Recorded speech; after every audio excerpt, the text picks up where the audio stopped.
नमस्कार और स्वागत है द ग्लोबल आई में। आज हम बात करेंगे एक ऐसे मुद्दे की जो आने वाले वर्षों में दुनिया की अर्थव्यवस्था और राजनीति दोनों को प्रभावित करेगा।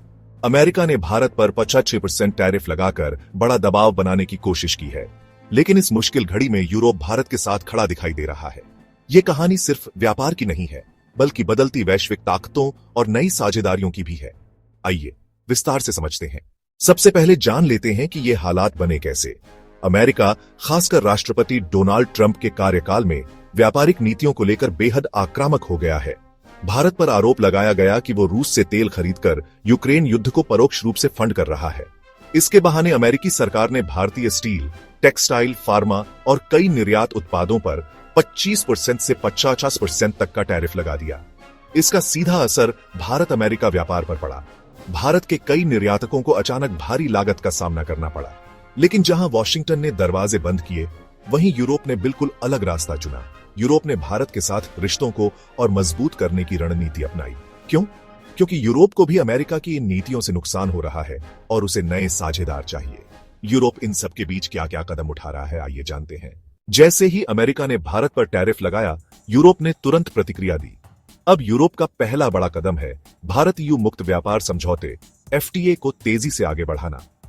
पिछले 10 सालों से यह बातचीत अटकी हुई थी, लेकिन जैसे ही अमेरिका ने टैरिफ लगाया, यूरोप ने इस समझौते को प्राथमिकता बना दिया। जर्मनी इसमें अहम भूमिका निभा रहा है।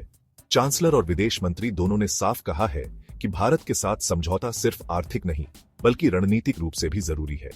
अब तक 20 में से 8 चैप्टर पर सहमति बन चुकी है, जिनमें कस्टम्स, डिजिटल व्यापार और निवेश संरक्षण शामिल है। अगर ये डील पूरी हो जाती है, तो भारत को सीधे 45 करोड़ उपभोक्ताओं के यूरोपीय बाजार तक आसान पहुंच मिलेगी। यानी जहां अमेरिका ने भारत पर रुकावटें डाली, वहीं यूरोप भारत के लिए नए अवसर खोल रहा है। दूसरा बड़ा पहलू है यूरोप की नई वैश्विक व्यापारिक रणनीति।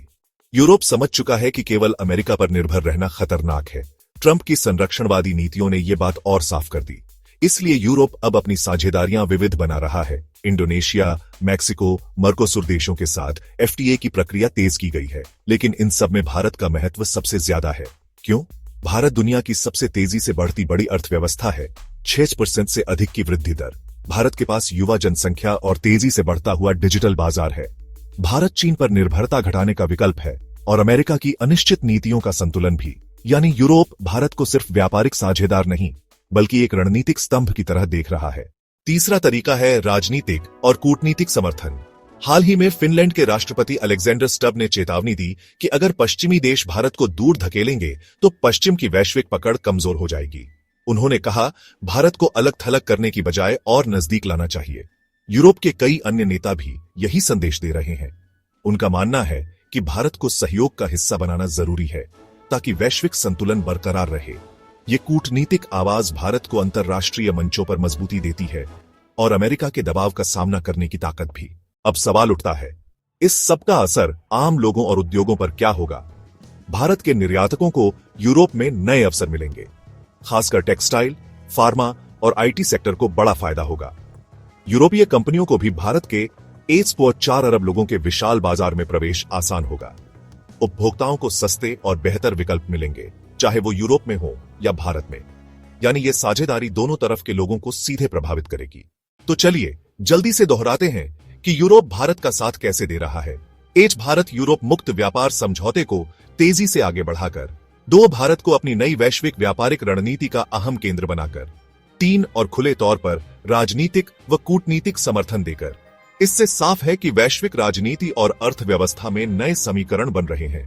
अमेरिका दबाव और टैरिफ की नीति अपना रहा है, जबकि यूरोप सहयोग और साझेदारी का हाथ बढ़ा रहा है।